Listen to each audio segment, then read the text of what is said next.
also to apply what we learn here to whatever it is we're doing and whatever it is we're up to. So there are 2 calls a week. The first call is a life skills distinctions call, which means that each week we'll have and discuss life skills. Sometimes I'll come up with a distinction of the day, like today's distinction is listening. And then we'll explore how listening is, what it is, how it impacts us. And there'll be feedback from you and questions around it from you.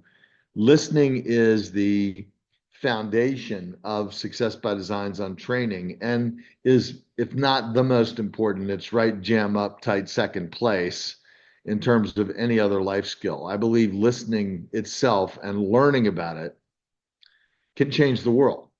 And I don't teach you how to listen. You already know how to listen.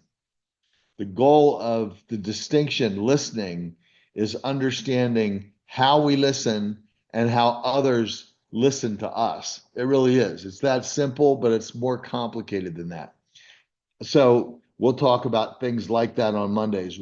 Wednesdays is set aside for productivity, projects, and problem solving.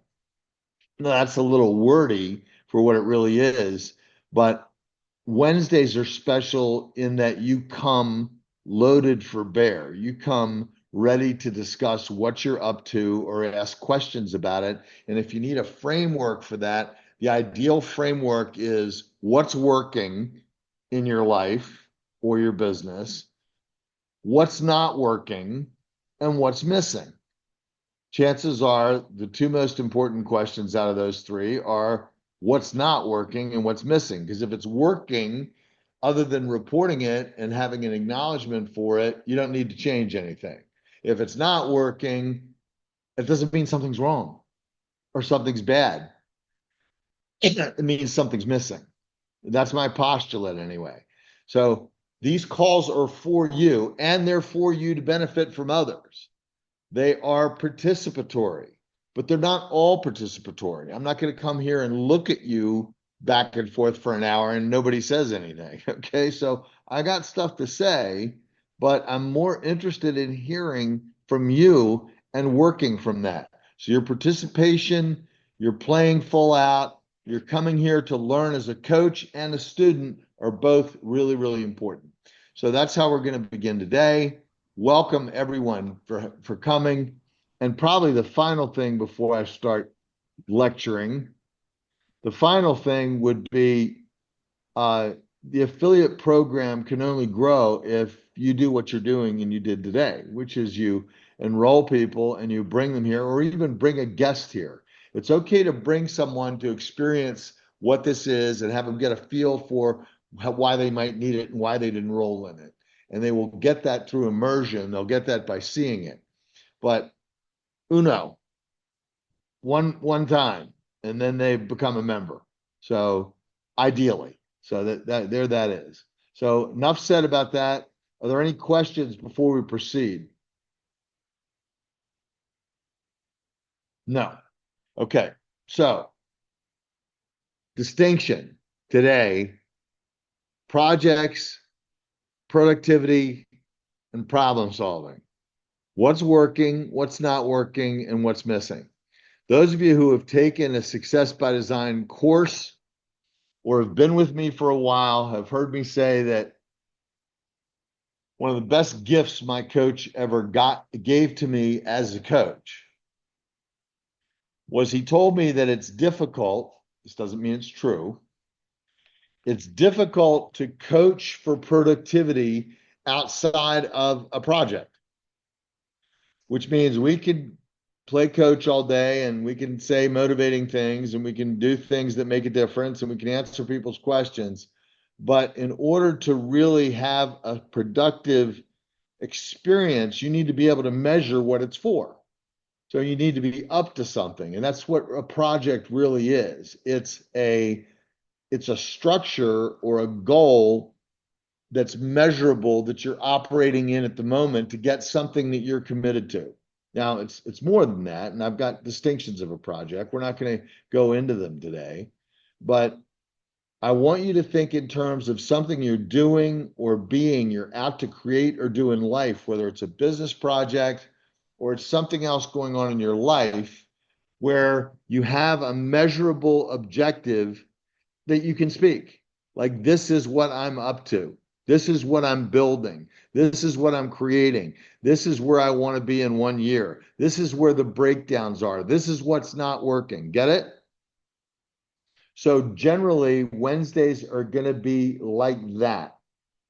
I will report on my projects. I will answer your questions about whatever it is you got a breakdown around that you can't figure out. But again, that's what today's going to be used for. That's what Wednesdays are used for. So, is there anyone here that would like to offer up or talk about questions around that or what you're doing? And again, when someone's speaking or offering something, everyone else is in coaching mode. Okay. Everyone else is listening to what someone is saying for what's working, what's not working, what's missing, where do you need clarity, how can you offer feedback? Always ask first. If somebody's speaking and you have a question about what they said, say for clarity, or can I give you some feedback, or can I ask a question so that you're clear about how to participate or how to make a contribution? Okay. So my suggestion is rather than just give somebody feedback, you ask permission first or you ask a question for clarity. So are we clear? Good. Who would like to start?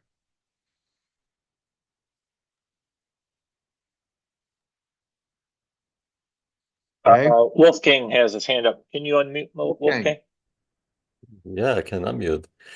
Well, thank you for the question and the opportunity. Well, my project is to create one conscious breath with all humanity. And the sub the sub project for this year is to create 1,111 subscribers. And what is recently happening is I'm invited to podcasts. And how it happens is people experience me in various spaces and then they reach out. So there is a conversation to people where they can experience how I'm doing what I'm doing. I was invited into a group to facilitate a breathing, and half of the group came back to me to want to know how they can be part of the subscription. So there's a lot of PR things going on, like podcasts, uh, being invited to facilitate a breathing, and people reach back out and subscribe. Actually, it's just wonderful. I never had that before. It's very organic and well, it's a miracle. And I feed it back pretty much to the work we do here, which is the foundation of speaking, listening, being with people, and then it starts flowing slowly. I like it. So, um,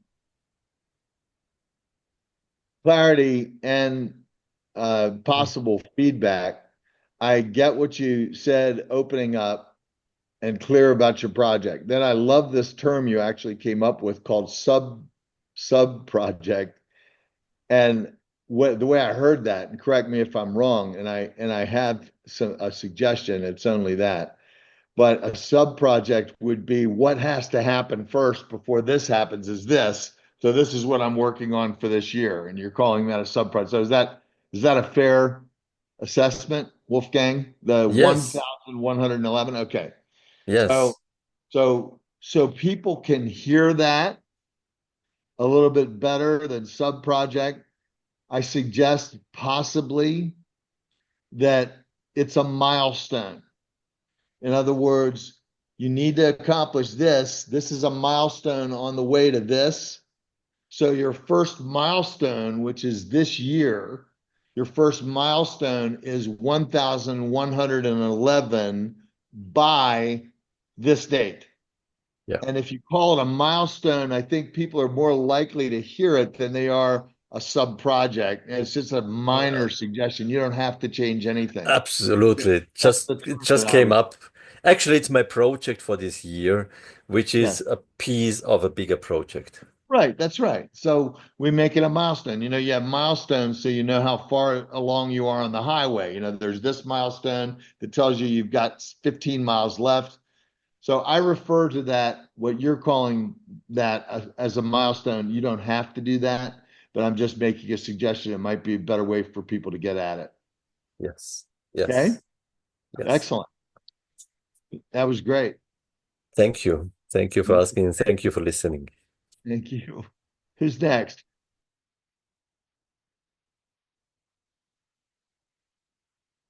Okay, so how about this? Paul, I'm going to put you on the spot. We have a project you and I do together called the Life Skills Affiliate Program. Would you like to say something about that for everyone? We're trying to give everybody the opportunity to use this to promote their project. Most people, I believe, have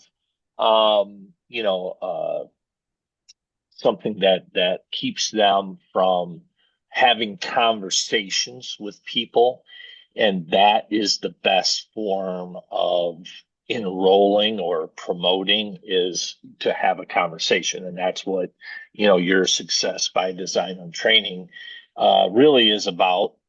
And uh, and this gives them a way to leverage this opportunity to earn commissions as well. So I think if you could expand on that, Russ, I that would be will. great. I will. And I'm gonna expand it in a way that I want you to own this with me. Okay. I'm going to speak about what you and I are building together for everyone. That means everyone here is a participant, everyone here is a member. But I want to speak our vision, Paul, and then invite any additional feedback that you have for it. So, the Life Skills Affiliate Program has a purpose. The purpose is to have people take ownership of whatever their project is. And another way of saying that in layman's terms is be responsible for your own success. So this is a tool, this is a mechanism, a medium for you to work in that makes whatever you're doing in life more productive. Okay. That's the purpose and the intended result of the Life Skills Affiliate Program. Now, it also has the intended result of a no cost to you, because enrolling 4 people means that $80 out for it and $80 back is a wash. Okay. After that, it's profit. It's a residual income of $20 per month per member for anyone you enroll.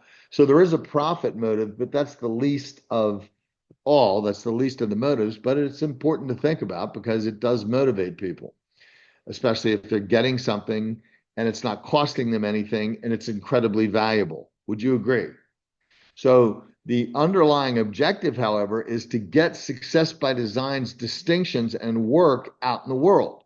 Because I don't know a lot of anything that I do. I don't even know of a little of anything that I do that's being offered in the world like this. And I think it's a big missing. People are joining courses and they're doing personal development and they're signing up for this and they're signing up for that and they're taking lots of notes. Is it moving them off the dime? Would be my question. Okay. And I say, probably not. So if you look at what we have here as a contribution that you have rather than something else to sell, you look at it as a contribution, then that's really what we're building and creating together. And you have the support of a growing, organic, grassroots movement to do something that can make a big difference in people's lives. At least The intention is. So to that end, so what? Well, here's the so what. We need to get the word out about the course, about what's offered here. That means guests coming. That means having some goals, just like I just finished saying. So I want you to know what our goal and milestone is. Our milestone, well, let me tell you the goal first. Our goal is 100,000 members, not this year, but the first goal is 100,000 members because we can go anywhere from there. But the first milestone is 100 members. And that milestone is for this month. 100 members this month. 100 members who find 10 is 1,000 members. That's not 1,000 next month. I'd love it to be, but what we want to do is set milestones that people can really get their heads around and really participate in. Once you have 100, you are well on your way to 1,000 if the 100 are engaged, if the 100 get it, if the 100 know what's in it for them. Somebody who thinks long term in this, like you, I hope, that thinks, well, over the course of the next 2 years, with a little bit of talking and the right team, I could enroll 1,000 people. You could. That's 20 grand a month, folks, to add to whatever it is else you're doing. Okay. But that's not the important part. The important part is, what if 10 people were responsible for 1,000 people being in this? And what kind of an impact would that have on those people? What kind of an impact would it have on the courses? How many courses can we have? How many teachers of the courses can we have? You're looking at them. The future of this is not Russ Devann's coaching. It's you owning Russ Devann's coaching and getting it out there. Do you understand? I'm just the beginning. I'm just the initial source. I'm not the end all. This isn't about me. It's about you. It's about other people. So that's my opening salvo. Our milestone for the month of May is 100 members. That's it. 100 members. I'm just throwing it out there, but there's only 2 weeks left. I know. There's only 2 weeks left. We get to 100, the next milestone's 1,000. Constantly engaged. Paul, what'd you want to add to that? That was great, Russ. What I would say is, or kind of what you just said about you are the future trainers, coaches, mentors, and that really is what life is about. And the other thing that I would add is, in life skills, even though you bring up the projects and so forth, one of the things that I noticed about you, Russ, is that you are a good problem solver, even in a life issue, meaning that it's not necessarily a business question. And, a couple of weeks ago, someone did bring up a situation, and, I heard them say their issue, and I was thinking, and I said it to you, it's like, boy, I wish you would have asked Russ sooner. And so that's what this is all about, not just business, but life skills in general. And you do a great job. So thank you for that, Russ. Before anyone else speaks, I wanted to offer this, that this is a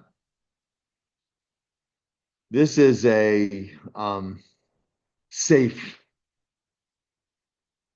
venue, meaning that what gets discussed here doesn't go beyond this venue. It's only here. I want people to say what really is going on, and that requires safety, especially when you don't know, or there's people there that you don't know or aren't familiar with. So the objective is that all of these calls are safe calls where people can speak whatever it is they had to say, because that's the only way we can help. Anybody can help is by knowing what's so, and creating an area where people feel that they can say whatever it is they need to say. Also, just to create some room here for myself, I'm not perfect by a long shot. And I'm very direct. And I want you to know this about me. It's hard for me to be direct sometimes. In other words, one part of my path in learning has been withholding things that need to be said out of a concern they might do damage or hurt someone. But I've come to the conclusion that withholding it hurts them more than saying it. So I'm going to ask everyone that participates on these calls the freedom and the room and the permission from you to say what needs to be said. And if it stings a little bit, I get to clean it up later because that's not my intention. I'm not a mean-spirited person, and I would take practice for me to be mean-spirited. But it even takes practice for me to be direct as a coach, but that's the only way I roll. So I'm just letting you know that if I do some damage, I just want an opportunity to clean it up. All right. And these are safe calls. So I want to just get that out. Who else would like to participate? Love to hear from our guests or our new members. If you have something that you'd like to add or ask about. Hey, Ross, Brian McCrae. Hi, Brian. I don't have a lot to add, except that I've decided to coin this my Wheaties Wisdom Hour. And as an aside, I fancy myself a little bit of a student of vocabulary. Yes. And there's a word on your website, one of the pages, that I honestly wasn't familiar with, and it's ontological. And I'm just curious if you could expand upon that a little bit I for will. us.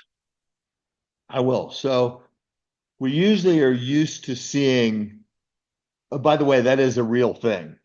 Just so you know, it's not a made up thing.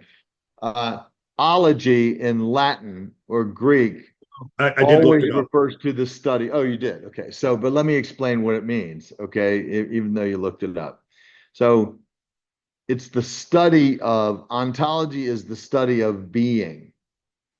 Okay. And that's an abstract domain for people because they don't have a distinction between doing and being normally. Okay. But we are more like human doings than we are human beings. We don't think about being very often. Being is an abstract domain in the sense that it's mostly in the area. Well, let me say it like this. There's three domains of being and three domains of learning. They're the same. So one is the domain of knowledge. And the domain of knowledge we're familiar with. Knowledge is what we learn and what we know. It's the sum of all our experiences. The domain of what we know is the sum of everything we've learned, everything we've experienced, and everything we know. That's the domain of what we know. Then there's another domain. That domain is the domain of what we don't know. So things that we don't know about, that doesn't mean we don't know about them at all. It means that, like, I don't know very much about quantum physics. I know who Stephen Hawking is. I know what a black hole is. And that's about the limit of my knowledge of quantum physics. But if I want to study quantum physics, I can move it into the domain of what I know by learning more about it. Okay. But that's an example of don't know, but I know something about it. I know it exists. Then there's a third domain. The third domain sounds like double talk.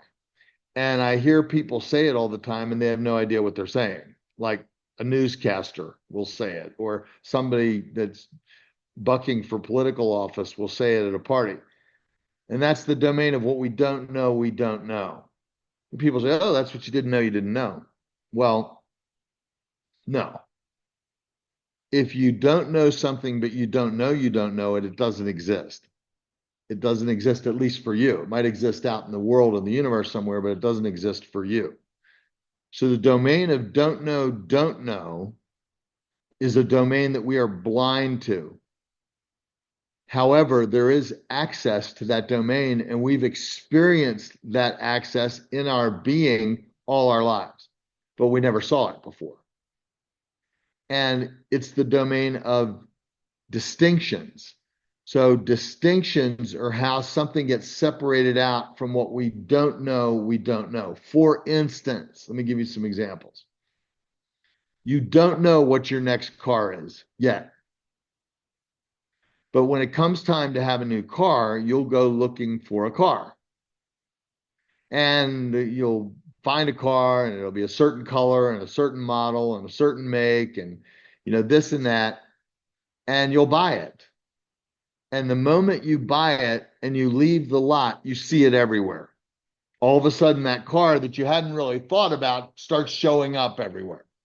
Why is that? Well, it was always there. Like you didn't get the first one or the only one. It was always there, but you had no distinction for it from all the other cars because we don't have a distinction for this car and that car and this car and that car. We have a distinction for the car that we own. I twice a week almost get into the wrong car when I got my car parked outside at a grocery store and somebody has a car that looks just like it, same year, certain basic color, and I go to get in it. But the domain of being, ontology, is the study of the domain of being. Now, let me give you another example.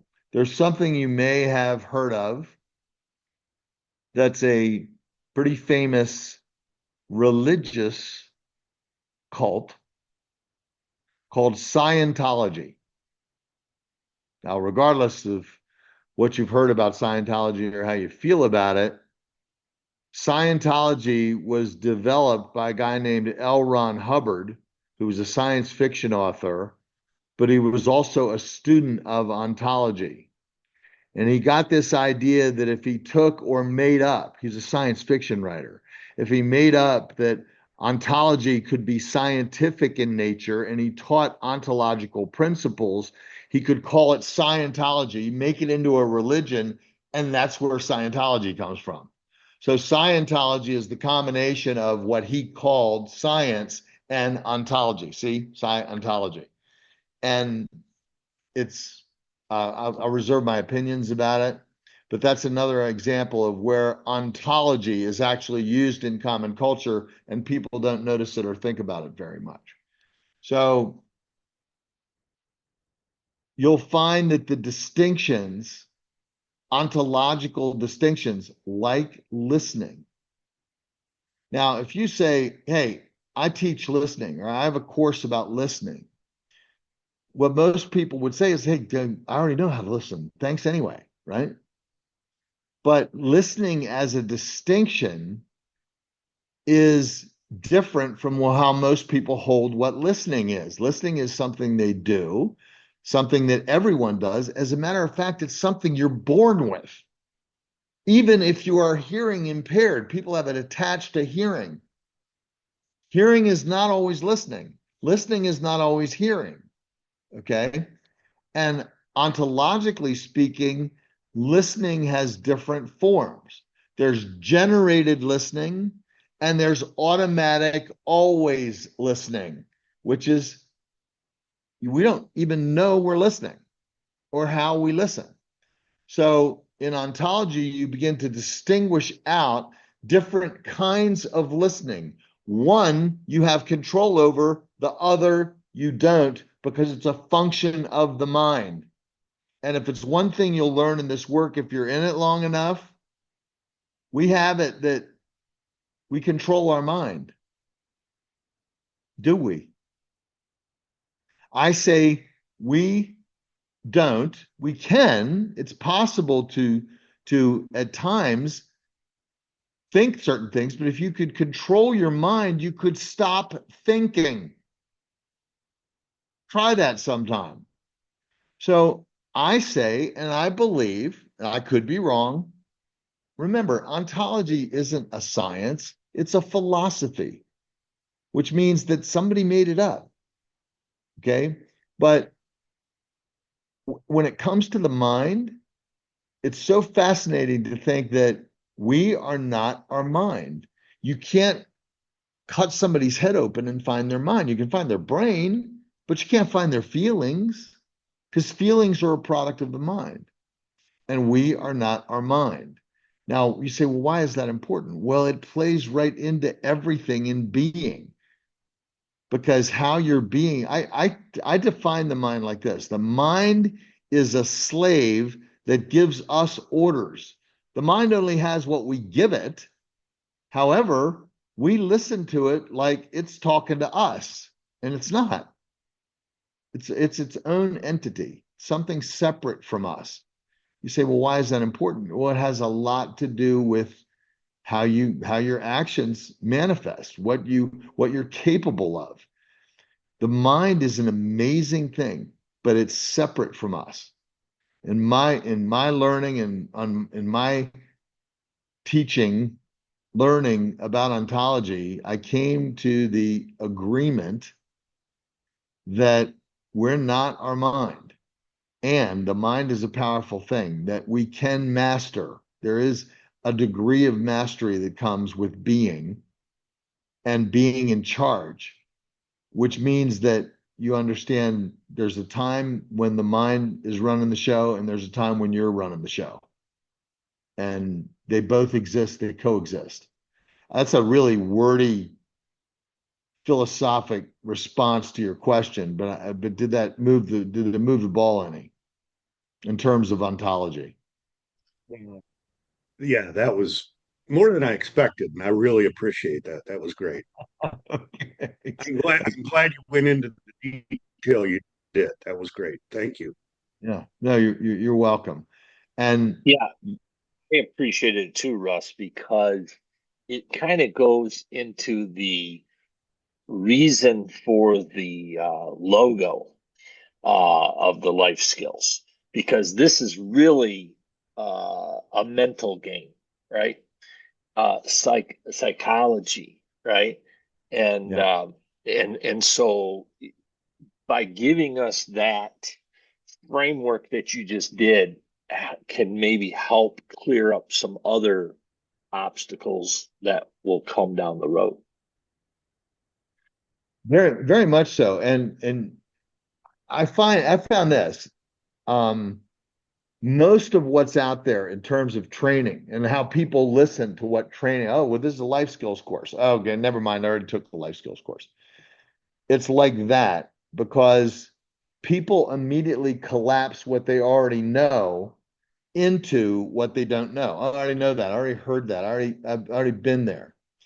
When I first learned a little bit about personal development 40 some years ago, it was all about books and tapes and reading, and that's how you grow and read Think and Grow Rich 17 times and do all that. And it wasn't until I realized I wasn't where I needed to be, regardless of what I knew about goal setting, regardless of what I knew about mindset, regardless of what I knew there was something missing.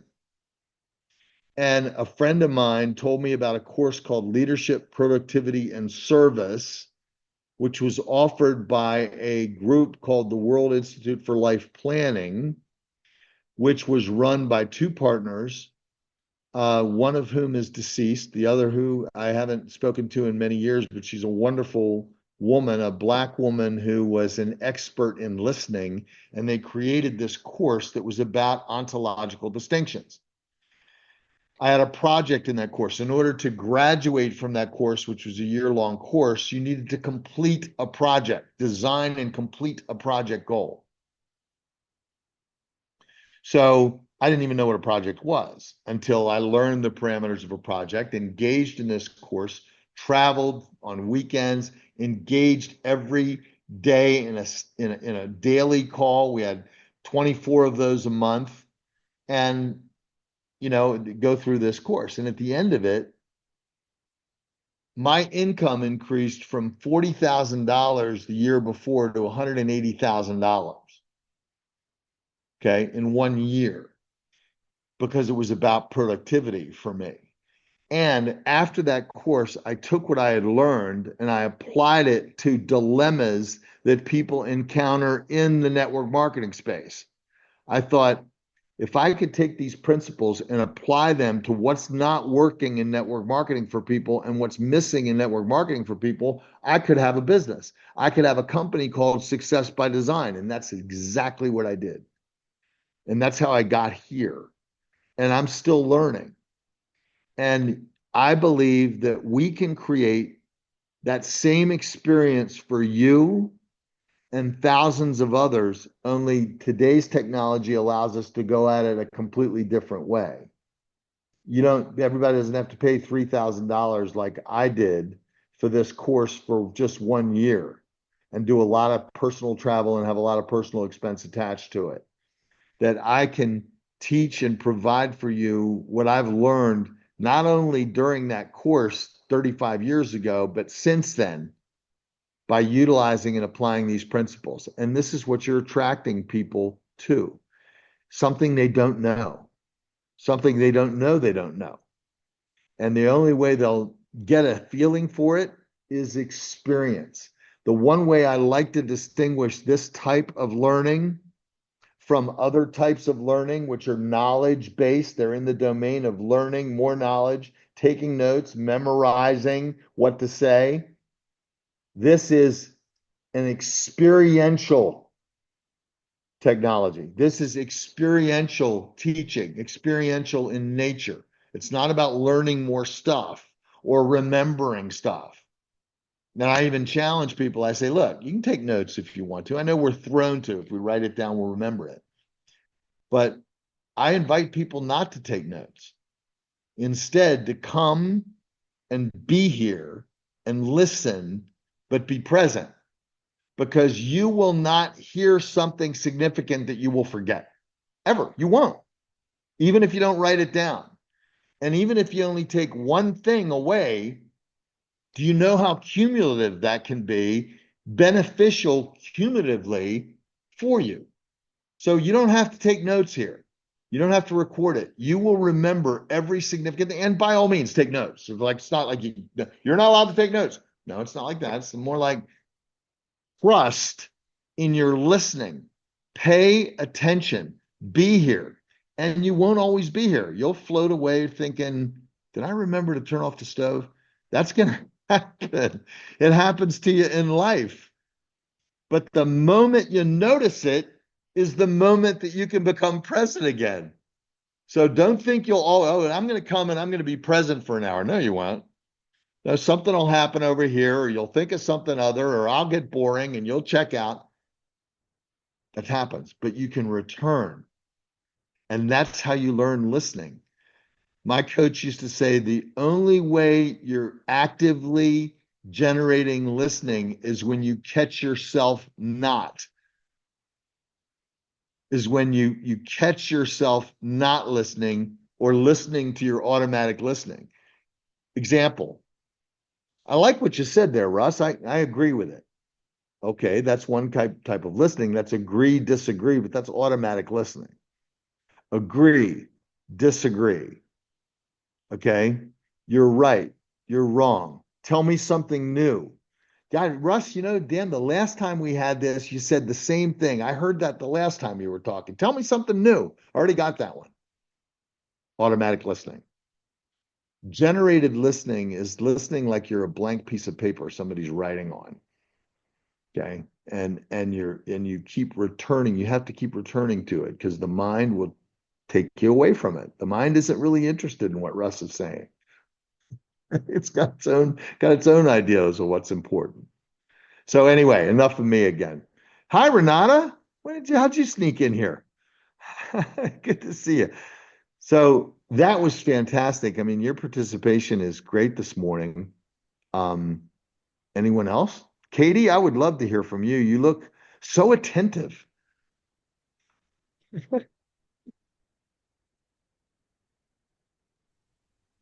Well, I'm trying to be. Well, you are.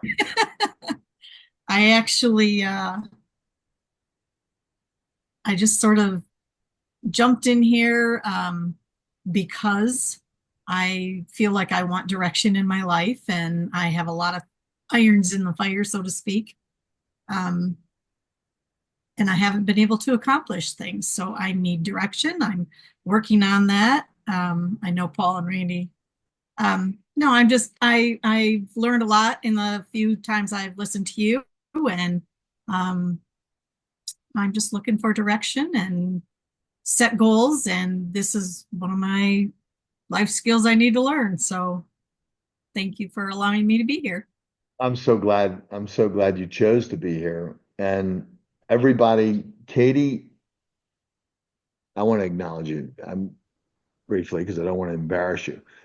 But that's exactly why people will come here, is they're looking for direction. They're exploring. Like what they're doing or what's going on isn't working necessarily. That doesn't mean it's something bad or awful about it, but it's not working. Again, those three questions are very powerful because not in those questions isn't something's wrong, something's bad. No, it's what's working. Is your life working? Is your business working? Is your marriage working?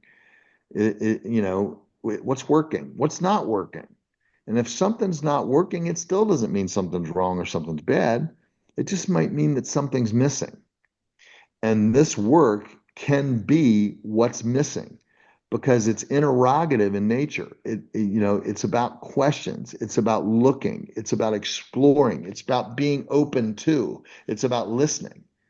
And when you introduce those things into your life, your productivity shifts. Ultimately, I have no commitment to motivating anybody. And I want you to be happy. I want you to be motivated. I want you to be excited about what you hear.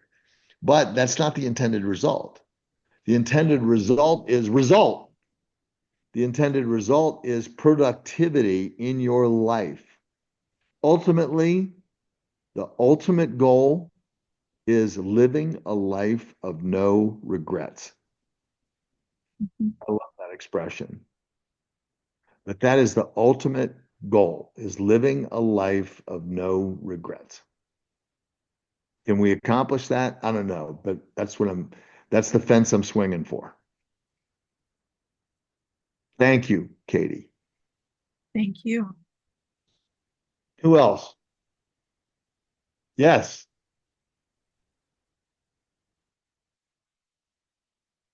I don't see anybody. I think you can just Oh, no, unmute.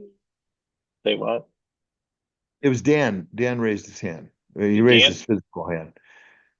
Dan, Oh, hit your mic there so we can hear you. How's that? Can you hear me okay? Yep, Awesome. perfect. All right. So I came in a little bit late. Sorry about that. I don't know how late I came in, but I appreciate everything that you're saying. I'm totally in tune. I'm listening. Wow. How about that? Um, I have a lot of projects. In fact, if you look at my wall, there's my board up there. You can see all my projects on the wall. wow. Um, So as you can see, I've got no grass growing under my feet.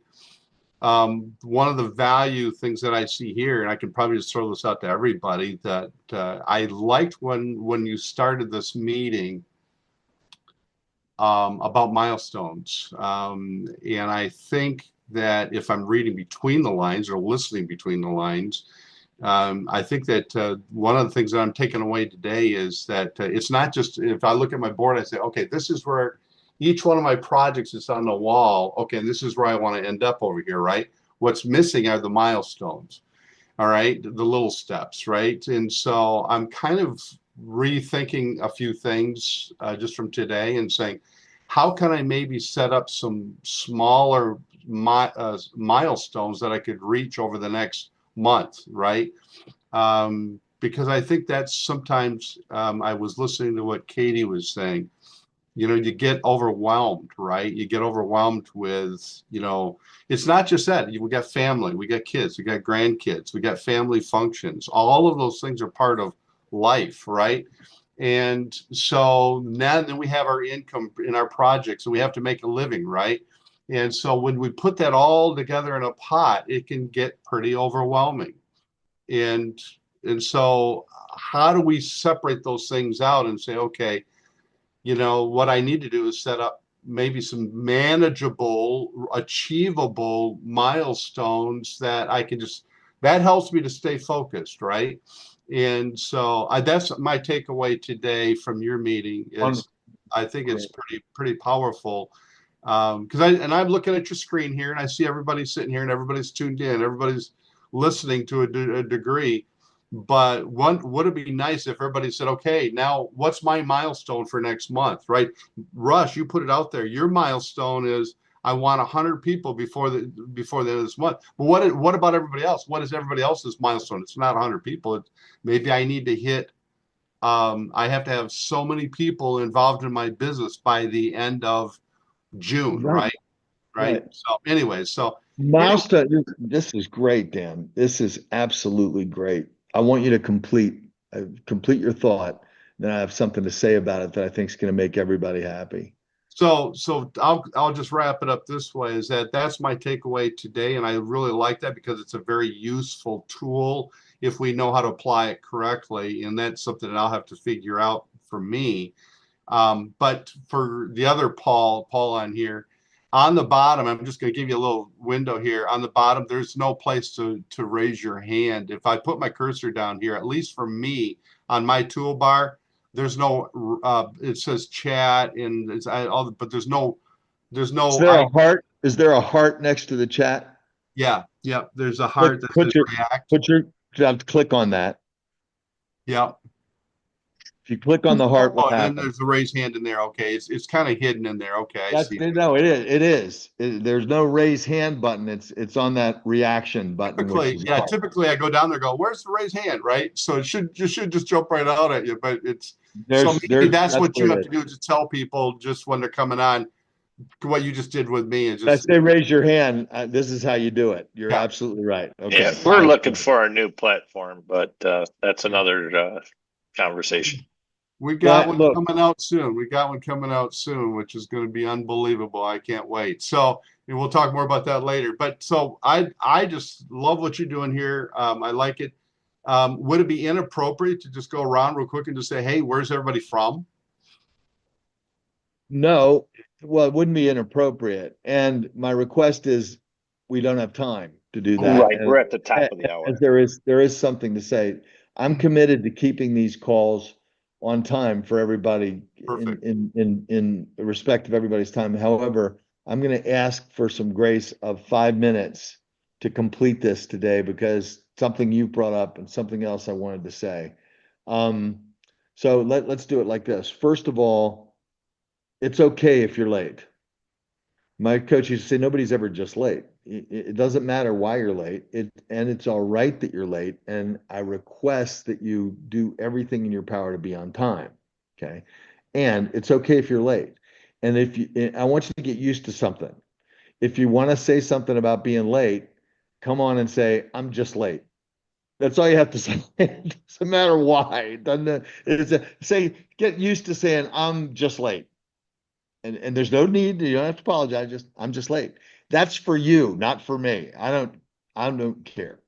But be on time if you can. Second thing I want to say is what you've just brought up, which is solid gold, and I have to say something about it because you've just added something that's been missing. I want to tell you a structure, not today, but on our next project call, I request that I give you that I'm just going to do it. I'm going to tell you a template. I'm going to give you a template for a project. Okay, that template of a project includes a measurable goal, generally, but not always, 12 months away, that has a reward attached to it, has a 6-month milestone, and then is broken down 1 month at a time with monthly increments leading you towards the 1-year project goal. If you have a project set up that way, and I'm going to give you the entire template right down to a single daily action, which is something you do once a day that doesn't take longer than 20 minutes, that if you just do this one daily action that is aligned with your monthly goal, you will accomplish your monthly goal in 20 minutes a day, 5 days a week. How about that? So I will go over the template for a project, Paul, with your countenance and approval on our next Wednesday call. So be there and bring a guest, because the guest, I guarantee you, will not be offended by hearing how to set up a project. Good? Awesome. Awesome. Okay. I got it noted, and we're calling this what structure? Yeah, we're calling it the structure or the template for a project. Gotcha. Okay, awesome. Thank you so much. All right. Everyone, thank you. Thank you for being here. Thank you for asking questions. Thank you for participating. Thank you for listening. And I can't wait to see you again. I am jacked up about you and what we're doing together. So thanks for coming. Thanks for See the you next week. Wheaties wisdom, Russ. Wheaties wisdom. I love that. Eat your Wheaties. Okay. And Monday, don't forget life skills on Monday.